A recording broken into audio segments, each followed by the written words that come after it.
Welcome student. Welcome to Modern Auditing and Practices class. Session number 7. Types of audit based on objective. So types of audit based on objective. So ಲೆಕ್ಕ ಪರಿಶೋಧನಾ ವಿಧಗಳು ಯಾವುದರ ಆಧಾರದ ಮೇಲೆ? ಉದ್ದೇಶಗಳ ಆಧಾರದ ಮೇಲೆ. So ಉದ್ದೇಶಗಳ ಆಧಾರದ ಮೇಲೆ ನಾವು ಆಡಿಟ್ ಅನ್ನೋದು ಲೆಕ್ಕ ಪರಿಶೋಧನೆಯನ್ನು ಈ ಕೆಳಕಂಡಂತೆ ವಿಂಗಡಿಸಿದ್ದೀವಿ. ಯಾವ್ಯಾವುದು ಅಂದರೆ internal audit, external audit, cost audit, tax audit, secretarial audit, financial audit. So ಇದನ್ನು ಒನ್ ಬೈ ಒನ್ನು ನೋಡೋಣ ಬನ್ನಿ.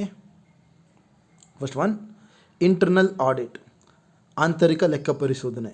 Internal audit examines the effectiveness of an organization internal controls and it is the accounting process. Internal auditors work for the organization as an internal employee. An objective of the internal auditor is to add value and improve organization operations and making sure that an organization complies with law and regulation set by the government body. The purpose of an internal audit is to evaluating organization performance periodically and identifying the loopholes to improve in the future.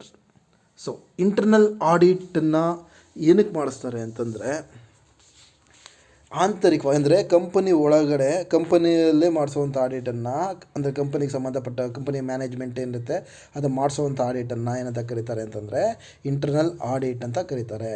Internal ಆಡಿಟನ್ನು ಮಾಡೋ ಮುಖ್ಯ ಉದ್ದೇಶ ಏನಂತಂದರೆ, ಕಾಲಕ್ಕೆ ಅಲ್ಲಿ ಏನು ಲೆಕ್ಕ ಪುಸ್ತಕಗಳನ್ನು ಬರಿತಾ ಹೋಗ್ತಾರೆ, ಏನು ಅಲ್ಲಿ ಅಕೌಂಟ್ ಡಾಕ್ಯುಮೆಂಟ್ಸ್ ಏನಿರುತ್ತೆ ಅದು ಸರಿಯಾಗಿದೆಯಾ ಅಂತ ಚೆಕ್ ಮಾಡೋದಕ್ಕೋಸ್ಕರ ಏನು ಮಾಡ್ತಾರೆ, ಇಂಟರ್ನಲ್ ಆಡಿಟ್ ಮಾಡ್ತಾರೆ. ಜೊತೆಗೆ ಏನಾದರೂ ಲೂಪ್ ಹೋಲ್ಸ್ ಇದ್ದರೆ, ಅಕೌಂಟ್ಸಲ್ಲಿ ಏನಾದರೂ ಲೂಪ್ ಹೋಲ್ಸ್ ಇದ್ದರೆ, ಏನಾದರೂ ತಪ್ಪಾಗಿದ್ದರೆ ಅದನ್ನು ಐಡೆಂಟಿಫೈ ಮಾಡಿ ಮತ್ತು ಆ ಮಿಸ್ಟೇಕ್ನ ರೆಕ್ಟಿಫೈ ಮಾಡ್ಕೊಳ್ಳೋದಕ್ಕೆ ಹೆಲ್ಪ್ ಆಗುತ್ತೆ ಅನ್ನೋ ಕಾರಣಕ್ಕೋಸ್ಕರ ಇಂಟರ್ನಲ್ಲು ಆಡಿಟನ್ನು ಕಂಪ್ನಿನಲ್ಲಿ ಮಾಡಿಸ್ತಾರೆ. ಸೊ ಇಂಟರ್ನಲ್ ಆಡಿಟರ್ ಏನಾಗ್ತಿರ್ತಾರೆ ಅಂತಂದರೆ, ಅವರು ಆ ಕಂಪನಿಯ ಎಂಪ್ಲಾಯಿ ಆಗಿರ್ತಾರೆ. ಅದನ್ನ ಮ್ಯಾನೇಜ್ಮೆಂಟ್ ಅವ್ರನ್ನ ಅಪಾಯಿಂಟ್ ಮಾಡಿ ಕಂಪನಿಯ ಲೆಕ್ಕಪತ್ರಗಳನ್ನು ಅವರು ಪರಿಶೋಧನೆಗೆ ಮಾಡಿಸ್ತಾರೆ. Second one, external audit. The external audit is an independent evolution of the financial statement prepared by an organization. The external audit is performed by an outside organization, an independent person. An external audit provides both business and government with a valuable check of organization accounting. In an external audit, a conflict of interest is less likely to happen as compared to an internal audit. External auditors plays a critical role in validating organization finances. So external audit ಅಂದರೆ ಬಾಹ್ಯ ಲೆಕ್ಕ ಪರಿಶೋಧನೆ. ಇಲ್ಲಿ ಬಾಹ್ಯ ಲೆಕ್ಕ ಪರಿಶೋಧನೆಯಲ್ಲಿ independent ಆಡಿಟರ್ಗಳಂತ ಇರ್ತಾರೆ, ಅಂದರೆ ಕಂಪನಿಗೆ ಸಂಬಂಧಪಟ್ಟ ವ್ಯಕ್ತಿಗಳಿರ್ತಾರೆ. ಅವರುಗಳ ಮುಖಾಂತರ ಕಂಪನಿಗೆ ಸಂಬಂಧಪಟ್ಟಂಥ ಲೆಕ್ಕಪತ್ರಗಳನ್ನು, ಫಿನಾನ್ಷಿಯಲ್ ಸ್ಟೇಟ್ಮೆಂಟ್ಗಳನ್ನು ಅವ್ರೇನು ಮಾಡ್ತಾರೆ ಅಂದರೆ ಪರಿಶೋಧನೆಗೆ ಒಳಪಡಿಸ್ತಾರೆ. ಸೊ ಇಲ್ಲಿ ಯಾರಪ್ಪ ಎಕ್ಸ್ಟರ್ನಲ್ ಆಡಿಟರ್ ಅಂತಂದರೆ, ಇಲ್ಲೇನಂತ ಹೇಳ್ತಂದರೆ CPAಗಳು ಮಾತ್ರ ಇಲ್ಲಿ ಎಕ್ಸ್ಟರ್ನಲ್ ಆಡಿಟರ್ ಆಗಬೇಕು ಅನ್ನೋ ಒಂದು ರೂಲ್ಸ್ ಇದೆ. CPAಗಳು ಅಂತಂದರೆ ಸರ್ಟಿಫೈಡ್ ಪಬ್ಲಿಕ್ ಅಕೌಂಟೆಂಟ್ ಅಂತ ಅರ್ಥ. ಓಕೆನಾ? ಸರ್ಟಿಫೈಡ್ ಆಗಿರಬೇಕು ಮತ್ತು ಅವ್ರ ಸಂಸ್ಥೆಯಿಂದ ಅವ್ರು ಸರ್ಟಿಫೈಡ್ ಆಗಿರುವಂಥ ಪಬ್ಲಿಕ್ ಅಕೌಂಟೆಂಟ್ ಮಾತ್ರ ಇಲ್ಲಿ ಎಕ್ಸ್ಟರ್ನಲ್ ಆಡಿಟರ್ ಆಗೋದಕ್ಕೆ ಆಗುತ್ತೆ. ಅದನ್ನು CPA ಅಂತ ಕರಿತೀವಿ. ಸೊ ಅವ್ರು ಏನು ಮಾಡ್ತಾರೆ ಅಂತಂದರೆ, ಅವ್ರನ್ನ ಶೇರ್ ಹೋಲ್ಡರ್ಸ್ಗಳು ಅಪಾಯಿಂಟ್ ಮಾಡಿರ್ತಾರೆ. ಅವರು ಏನೀಗ ಇಂಟರ್ನಲ್ ಆಡಿಟರ್ಸ್ ಏನು ಚೆಕ್ ಮಾಡಿರ್ತಾರೋ, ಎಕ್ಸ್ಟರ್ನಲ್ ಆಡಿಟರ್ಗಳು ಕೂಡ ಏನು ಮಾಡ್ತಾರೆ ಅಂತಂದರೆ ಅದೇನು ಸರಿ ಇದೆಯಾ ಎಲ್ಲ ದಾಖಲೆಗಳು ಅಂತ ಚೆಕ್ ಮಾಡ್ತಾರೆ. ಚೆಕ್ ಮಾಡಿಬಿಟ್ಟು ಅದ್ರ ಬಗ್ಗೆ ಒಂದು ರಿಪೋರ್ಟನ್ನು ಸಂಬಂಧಪಟ್ಟವ್ರಿಗೆ ಕೊಡ್ತಾರೆ. Difference between the internal audit and external audit. So internal audit ಮತ್ತು ಎಕ್ಸ್ಟರ್ನಲ್ ಆಡಿಟ್ ನಡುವೆ ಇರುವಂಥ ವ್ಯತ್ಯಾಸಗಳು. Internal auditors are company employees. Internal auditor ಕಂಪನಿಯ ಎಂಪ್ಲಾಯಿಗಳಾಗಿರ್ತಾರೆ. External auditor work for an outside audit firm. External auditors audit firm, audit ಕಂಪ್ನಿಗಳಲ್ಲಿ ಕೆಲಸ ಮಾಡುವಂಥ ವ್ಯಕ್ತಿಗಳಾಗಿರ್ತಾರೆ. Internal auditors are appointed by the company.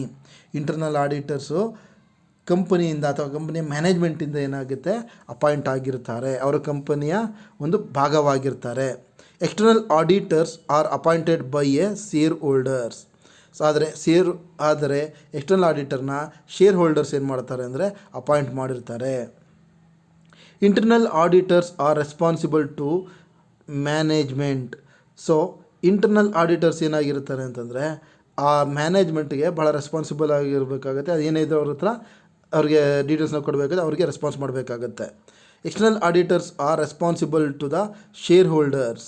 External auditors ಅದರ ಡೀಟೇಲ್ನ ಯಾರಿಗೆ ಕೊಡಬೇಕಾಗುತ್ತೆ, ಯಾರು ಸಂಬಂಧಪಟ್ಟ ವ್ಯಕ್ತಿ ಅಂತಂದರೆ ಇಲ್ಲಿ ಶೇರ್ ಹೋಲ್ಡರ್ಸ್ ಅತಿ ಮುಖ್ಯವಾಗಿ. ಯಾಕೆಂದರೆ ನಾವು ಅಪಾಯಿಂಟ್ ಮಾಡೋದು ಶೇರ್ ಹೋಲ್ಡರ್ಸ್ ಆಗಿರ್ತಾರೆ. ಸೊ ಆ ಕಾರಣಕ್ಕೆ ಅವರು ಯಾರಿಗೆ ರೆಸ್ಪಾನ್ಸಿಬಲ್ ಆಗಿರ್ತಾರೆ ಅಂದರೆ ಶೇರ್ ಹೋಲ್ಡರ್ಸ್ಗೆ ರೆಸ್ಪಾನ್ಸಿಬಲ್ ಆಗಿರ್ತಾರೆ. Internal audit reports are used by management. Internal auditors ಏನು ರಿಪೋರ್ಟ್ ಕೊಟ್ಟಿರ್ತಾರೆ ಅದನ್ನು ಮ್ಯಾನೇಜ್ಮೆಂಟ್ ಅವರು ಬಳಕೆ ಮಾಡ್ಕೋತಾರೆ.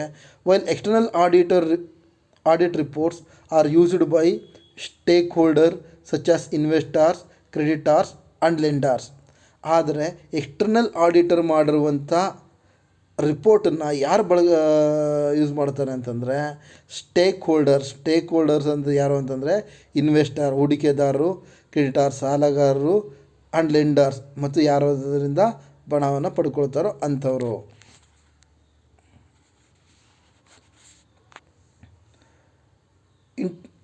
Internal audit will examine issues related to company business practices and risks.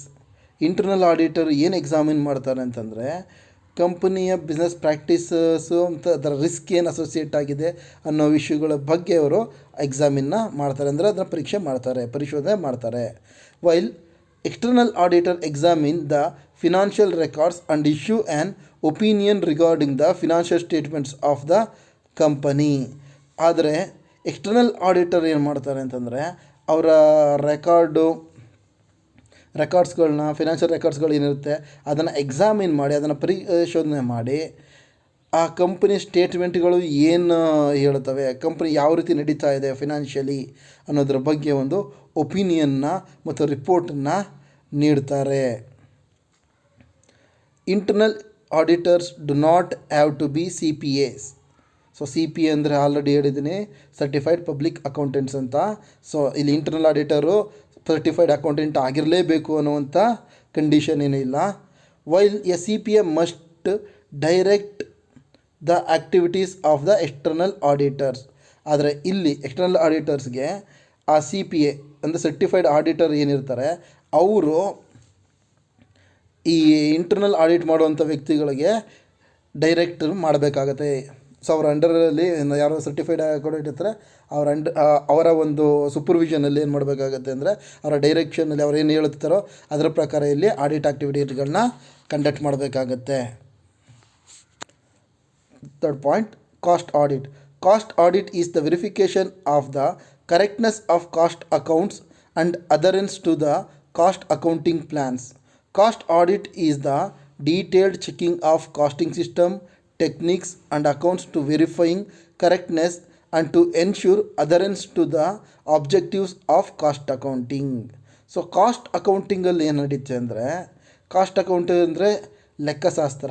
So cost audit ಅಂತಂದಾಗ ಲೆಕ್ಕಶಾಸ್ತ್ರ ಅಂದರೆ ನಾವು ಕಾಸ್ಟ್ ಅಕೌಂಟ್ ಬುಕ್ಕಲ್ಲಿ ಏನಿದೆ ಅಲ್ಲಿ ಬರೆದಿರುವಂಥ ನಂಬರ್ಗಳು, ಅಂದರೆ ಏನು ವ್ಯಾಲ್ಯೂಗಳನ್ನ ಬರೆದಿರ್ತೀವಿ, ಅಲ್ಲಿ ಕಾಸ್ಟ್ ಅಕೌಂಟ್ ಬುಕ್ನ ಏನು ಮೇಂಟೈನ್ ಮಾಡಿರ್ತೀವಿ ಅದು ಸರಿಯಾದ ರೀತಿಯಲ್ಲಿ ಮೇಂಟೈನ್ ಮಾಡಿದ್ದಾರಾ, ಮತ್ತು ಕಾಸ್ಟ್ ಅಕೌಂಟ್ದು ರೂಲ್ಸ್ ಆ್ಯಂಡ್ ರೆಗ್ಯುಲೇಷನ್ ಏನಿದೆ ಅದರ ನಿಯಮಗಳೇನಿದೆ ಅದರ ಪ್ರಕಾರನೇ ಕಾಸ್ಟ್ ಬುಕ್ನ ಪ್ರಿಪೇರ್ ಮಾಡಿದ್ದಾರಾ, ಆ ರೂಲ್ಸ್ಗಳನ್ನ ಅಪ್ಲಿಕೇಬಲ್ ಮಾಡಿದ್ದಾರಾ ಇಲ್ವಾ ಅನ್ನೋದನ್ನು ಚೆಕ್ ಮಾಡಬೇಕಾಗತ್ತೆ. ಸೊ ಅದು ಮಾತ್ರ ಅಲ್ಲದೆ ಕಾಸ್ಟಿಂಗ್ ಸಿಸ್ಟಮ್ ಯಾವ್ದು ಬರ್ತಾರೆ, ಟೆಕ್ನಿಕ್ ಯಾವುದು ಅನ್ನೋದನ್ನು ಕೂಡ ವೆರಿಫೈ ಮಾಡಿ ಅದು ಸರಿ ಇದೆಯಾ ಇಲ್ವಾ ಅನ್ನೋದನ್ನು ಚೆಕ್ ಮಾಡೋದು ಈ ಕಾಸ್ಟ್ ಆಡಿಟ್ನ ಮುಖ್ಯ ಉದ್ದೇಶ ಆಗಿರುತ್ತೆ. Next one, fourth one, tax audit. Nowadays, tax audit has become very important to ascertain the accuracy of tax-related documents. Tax audit mostly covers income returns, invoices, debit and credit notes, and various current and fixed accounts. Tax audit is an innovation of 21st century. It has added one more chapter to the practice of auditing. Tax audit ensures the validity and credibility of tax related documents. So ಇತ್ತೀಚಿನ ದಿನಗಳಲ್ಲಿ tax audit ಅನ್ನೋದು ಬಹಳ important ಆಗಿರುವಂಥ ಒಂದು ವಿಚಾರವಾಗಿದೆ. ಈಗ ಯಾವುದೇ ಒಂದು ಕಂಪನಿಗಳಾಗಿರ್ಬೋದು, ಯಾವುದೋ ಒಂದು ಸಣ್ಣ ಪುಟ್ಟ ಸಂಸ್ಥೆಗಳಾಗಿರ್ಬೋದು, ಆಡಿಟನ್ನು ಮಾಡಿಸ್ತಾ ಇದ್ದಾರೆ ಅಂತಂದರೆ ಅದ್ರ ಮುಖ್ಯ ಉದ್ದೇಶ ಟ್ಯಾಕ್ಸ್ ಪರ್ಪಸ್ ಆಗಿರುತ್ತೆ. ಸೊ ನಾವು ಆಡಿಟ್ ಮಾಡಿಸ್ತಾ ಇದ್ದರೆ ನಮಗೆ ಎಷ್ಟು ಇನ್ಕಮ್ ಬಂದಿದೆ, ಸೊ ಎಷ್ಟು ಟ್ಯಾಕ್ಸ್ ಕಟ್ಟಬೇಕು ಅನ್ನೋದು ಸರಿಯಾದ ರೀತಿಯಲ್ಲಿ ಗೊತ್ತಾಗುತ್ತೆ. ಈ ಟ್ಯಾಕ್ಸ್ ಆಡಿಟಲ್ಲಿ ಮೋಸ್ಟ್ಲಿ ಯಾವುದನ್ನು ಚೆಕ್ ಮಾಡ್ತಾರೆ ಅಂತಂದರೆ income return, invoice, debit credit ನೋಟ್ಗಳು ಮತ್ತು ಕರೆಂಟ್ ಮತ್ತು ಫಿಕ್ಸೆಡ್ ಅಸೆಟ್ಗಳು ಏನಿದೆ ಇವುಗಳನ್ನು ವೆರಿಫೈ ಮಾಡ್ತಾರೆ.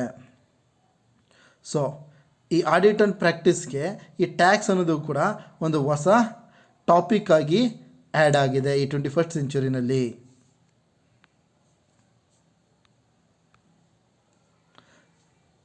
Next one, secretarial audit. Secretarial audit is concerned with verification, compliance by the company of various provisions of Companies Act and other relevant laws. Secretarial audit report includes whether the books are maintained as per Companies Act 2013, whether necessary approvals are required from central government, company law board or other authorities were obtained. So secretarial audit ಅಂತಂದರೆ ಆಡಳಿತಾತ್ಮಕವಾಗಿ ಯಾವ ರೀತಿ ಇವರು ಕಂಪ್ನಿನ ನಡೆಸ್ತಾ ಇದ್ದಾರೆ ಅನ್ನೋದನ್ನು check ಮಾಡೋದನ್ನೇ secretarial audit. ಇಲ್ಲಿ ಏನನ್ನು ನಾವು ಚೆಕ್ ಮಾಡ್ತಾರೆ ಅಂತಂದರೆ ಕಂಪ್ನಿ ಆ್ಯಕ್ಟ್ನ ಪ್ರಾವಿಷನ್ಸು, ಆ್ಯಕ್ಟು ಅವುಗಳನ್ನು ಸರಿಯಾದ ರೀತಿಯಲ್ಲಿ ಫಾಲೋ ಮಾಡ್ತಾ ಇದ್ದಾರಾ, ಅದರ ಪ್ರಕಾರನೇ ಕಂಪ್ನಿಯನ್ನು ನಡೆಸ್ತಾ ಇದ್ದಾರೆ ಅಂತ ನೋಡಿಕೊಂಡು ಸೆಕ್ರೆಟರಿಯಲ್ ಆಡಿಟ್ ರಿಪೋರ್ಟು ಕೊಡುತ್ತೆ. ಇದರಲ್ಲಿ ಮುಖ್ಯವಾಗಿ 2013 ಕಂಪ್ನೀಸ್ ಆ್ಯಕ್ಟು, 1956 ಕಂಪ್ನಿ ಆ್ಯಕ್ಟ್ ಮತ್ತು 2013 ಕಂಪ್ನಿಯಲ್ಲಿ ಅದಕ್ಕೆ ಕೆಲವೊಂದು ತಿದ್ದುಪಡಿಗಳಾಗಿದೆ. ಸೊ ಅದನ್ನು ನಾವು ಕಂಪ್ನೀಸ್ ಆ್ಯಕ್ಟ್ 2013 ಅಂತ ಕರಿತೀವಿ. ಇದರಲ್ಲಿ ಭಾಳಷ್ಟು ಬದಲಾವಣೆ ಆಗಿದೆ. 1956 ಕಂಪ್ನಿ ಆ್ಯಕ್ಟ್ಗೂ 2013 ಕಂಪ್ನಿ ಆ್ಯಕ್ಟ್ಗೂ ಭಾಳಷ್ಟು ಬದಲಾವಣೆಗಳಾಗಿದೆ. ಆ ಹೊಸ ಬದಲಾವಣೆಗಳನ್ನು ಈಗ ಅಡಾಪ್ಟ್ ಮಾಡ್ಕೊಂಡಿದ್ದಾರೆ ಕಂಪ್ನಿಯ ಬುಕ್ಗಳನ್ನ ಮೇಂಟೈನ್ ಮಾಡಬೇಕಾದ್ರೆ ಆ 2013 ಕಂಪ್ನಿ ಆ್ಯಕ್ಟ್ ಪ್ರಕಾರನೇ ಮೇಂಟೈನ್ ಮಾಡ್ತಾ ಇದ್ದಾರೆ ಅನ್ನೋದನ್ನು ಚೆಕ್ ಮಾಡಬೇಕಾಗತ್ತೆ.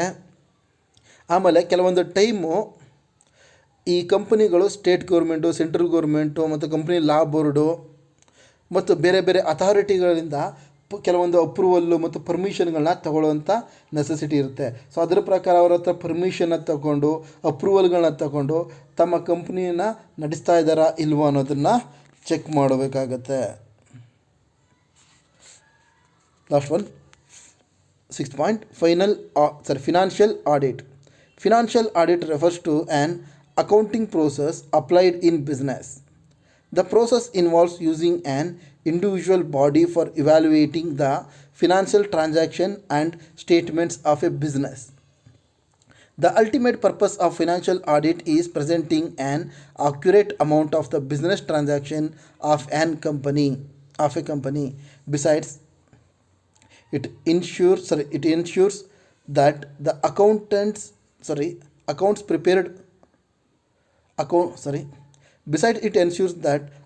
presented to the public and shareholders are accurate and justified. The result of financial audit are useful for banks, shareholders and anybody else with an interest in the company. So financial auditing ಅಂತ ಇದನ್ನು final audit ಅಂತ ಕರೀತಾರೆ. ಅಂದರೆ ಅಂತಿಮ ಅಥವಾ annual audit ಅಂತ ಕೂಡ ಕರೀತಾರೆ. ಆ್ಯನ್ಯುಯಲ್ ಆಡಿಟ್ ಅಂದರೆ ವಾರ್ಷಿಕದ ಕೊನೆಯಲ್ಲಿ ಮಾಡುವಂಥ ಆಡಿಟು. ಸೊ ಇಲ್ಲಿ ಫೈನಾನ್ಷಿಯಲ್ ಆಡಿಟ್ ಅಂತಂದರೆ ಫಿನಾನ್ಷಿಯಲ್ ಸ್ಟೇಟ್ಮೆಂಟ್ಗಳನ್ನು ವೆರಿಫೈ ಮಾಡೋದನ್ನು ನಾವಿಂದ ಕರಿತೀವಿ ಅಂದರೆ ಫಿನಾನ್ಷಿಯಲ್ ಆಡಿಟ್ ಅಂತ ಕರೀತಾರೆ. ಸೊ ಫಿನಾನ್ಷಿಯಲ್ ಸ್ಟೇಟ್ಮೆಂಟ್ಗಳಲ್ಲಿ ಏನಿದೆ ಅದು ಕಂಪನಿಯಲ್ಲೂ ಕೂಡ ಇದೆಯಾ, ಫಿನಾನ್ಷಿಯಲ್ ಸ್ಟೇಟ್ಮೆಂಟಲ್ಲಿ ಏನು ತೋರಿಸಿರ್ತಾರೆ ಅಂದರೆ ಬ್ಯಾಲೆನ್ಸ್ ಶೀಟಲ್ಲಿ ಈಗ ಅಸೆಟ್ ಇಷ್ಟು ವ್ಯಾಲ್ಯೂ ಈ ರೀತಿ ಇದೆ ಅಂತ ತೋರಿಸಿರ್ತಾರೆ, ನಿಜವಾಗ್ಲೂ ಅಸೆಟ್ಟು ಇದೆಯಾ, ಅದರ ವರ್ತು ಅದೇ ರೀತಿ ಇದೆಯಾ ಅಂತ ಚೆಕ್ ಮಾಡೋದು. ಮತ್ತು ಅಲ್ಲಿ ಬಳಸ್ತಾ ಇರುವಂಥ ಈ ಡಿಪ್ರಿಷಿಯೇಷನ್ ಆಗಿರ್ಬೋದು, ಅಪ್ರಿಷಿಯೇಷನ್ ಆಗಿರ್ಬೋದು ಮತ್ತು ಕೆಲವೊಂದು ಪ್ರಾವಿಷನ್ಗಳಾಗಿರ್ಬೋದು ಅದನ್ನು ಸರಿಯಾದ ರೀತಿಯಲ್ಲಿ ಬಳಕೆ ಮಾಡಿ ಈ ಅಸೆಟ್ ಮತ್ತು ಲಯಬಿಲಿಟಿ ವ್ಯಾಲ್ಯೂಗಳನ್ನ ತೋರಿಸಿದಾರ ಅಂತ ಚೆಕ್ ಮಾಡೋದು ಫಿನಾನ್ಷಿಯಲ್ ಆಡಿಟ್ನ ಮುಖ್ಯ ಉದ್ದೇಶ ಆಗುತ್ತೆ. ಈ ಫಿನಾನ್ಷಿಯಲ್ ಆಡಿಟು ಬಹಳ ಮುಖ್ಯ ಆಗುತ್ತೆ. ಮುಖ್ಯ ಕೇವಲ ಕಂಪ್ನಿಗಲ್ಲ ಮತ್ತು ಹೊರಗಡೆಯವ್ರಿಗೂ ಕೂಡ ಅಷ್ಟೇ ಮುಖ್ಯ ಆಗುತ್ತೆ. ಅದು ಯಾರ್ಯಾರಿಗೆ ಅಂತಂದರೆ ಈ ಶೇರ್ ಹೋಲ್ಡರ್ಸು, ಬ್ಯಾಂಕ್ಸು, ಆಮೇಲೆ ಆ ಕಂಪ್ನಿಯಿಂದ ಸಾಲ ಪಡ್ಕೊಳ್ಳೋರು, ಆ ಕಂಪ್ನಿಗೆ ಸಾಲ ಕೊಡೋದಕ್ಕೆ ರೆಡಿ ಇರುವಂಥವ್ರು ಮತ್ತು ಕಂಪನಿಯ ಗ್ರಾಹಕರು, ಇವರೆಲ್ಲರಿಗೂ ಕೂಡ ಈ ಫಿನಾನ್ಷಿಯಲ್ ಆಡಿಟು ಬಹಳ ಇಂಪಾರ್ಟೆಂಟ್ ಆಗಿರುತ್ತೆ. Thank you.